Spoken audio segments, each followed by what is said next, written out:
So let us try to formulate the program. So again, I'll just create the class. I will just continue with the same program. Okay, so I have just created a class sta, and in the public section, if I am writing a variable static, okay, and I'm just writing this as x, okay, and I have just closed the class. So the main point is I have just declared this static variable inside a public section. Okay, so this is a declaration.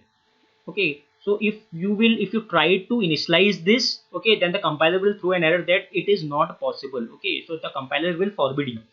So now what we'll do, we will just, now the next step is very important, we have to define this static variable. So how we will define it, I have told you, the data type, that is int, okay, name of the class, that is sta, followed by scope resolution operator, and followed by x, the name of the variable. So as soon as we have just defined this particular variable, then this variable will be allocated some space in the memory, and this variable will be initialized by the compiler. So at this point, this variable will be initialized by the compiler as the default value 0. So if we will try to access this, then the answer will be 0. So we'll see it later on. First of all, we'll just try to finish it. Okay, so now I will just I'll just create a main.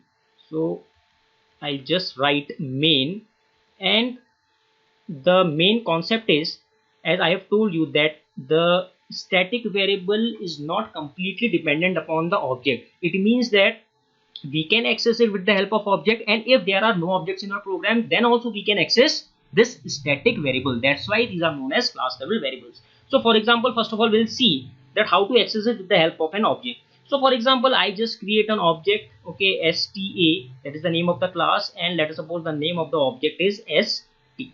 So how will you access it with the help of an object? We will access it with the help of object with if I try to print it, okay, so if I just write cout st dot x, okay, so in this way we can access it, because you know that any variable can be accessed with the help of a dot operator, okay, and an object must be required to. Now this variable is public, okay, this is public, that's why we can access it outside the class. If this x was not public, then the compiler would have thrown an error that illegal access. Okay, so now when we haven't initialized it, okay, now compiler will do an automatic initialization, the default initialization, and the value of the x will be printed as x equal to 0 on our output screen. Okay, what if I try to explicitly provide some value, or if I explicitly want to initialize this x,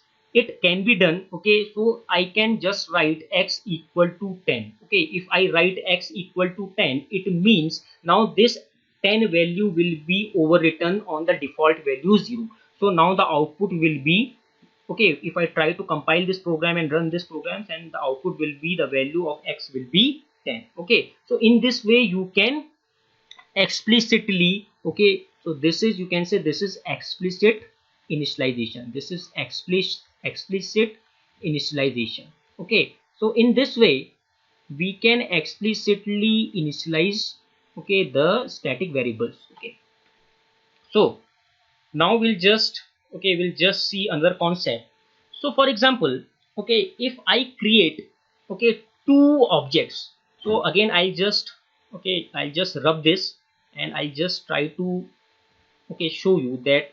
For example, I just create st1 comma st2. Now there are two objects I have created, and if I write, okay, if I write, for example, st1 dot x equal to, let us suppose, 100, and if I write st2 dot x is equal to 200, okay, and if I just print cout, okay, st1 dot x and cout st2 dot x, so could you guess that what will be the output of this code? Now in this code, what we have done, we have initialized, okay, x as 10, and we have created two objects, okay, of type sta, and we have again initialized these two objects with the help of this static variable. Okay, we have initialized this static variable x as 100, and again we have initialized this static variable x as 200, and we have printed st1.x and st2.x. so what will be the output? So most of you think that the output will be 10. Okay, most of you will be think that the output will be 100, 200. Okay, but the exact output is, okay, there the output is not 10, the output is not 100, 200. Okay, but the output will be 200. Okay, so both st1.x and st2.x will print the value 200. It means that this 200 value, okay, this 200 value will be shared. Okay, so this 200 value belongs to x. It will be shared to both the objects, that is st1 and st2. It means that there cannot be multiple copies of static data variables for each object. This you have to remember. There cannot, okay, there cannot be multiple copies of static variables, okay, of static variables for each object.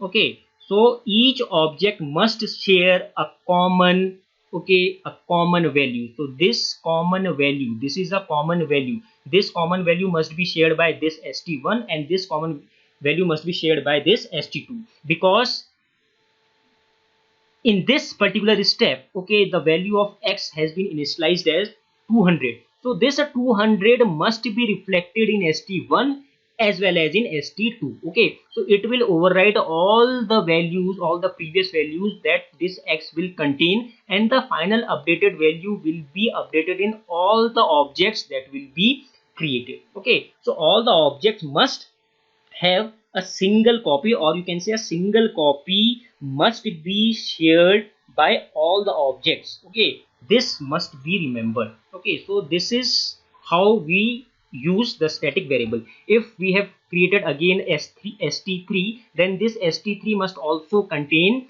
200. Okay, and if we have st4, then this st4 must also contain 200. Okay, if we have created this, okay, depends upon the program that what value you have provided. So the main thing is that the common value, okay, the common value must be shared to the all the objects, okay, all the entities. No object must contain, okay, different values of static variable. Okay, so this is the main point. So I hope now it is much more understandable to you. So in the next session we will see some more examples of this static variables. Thanks.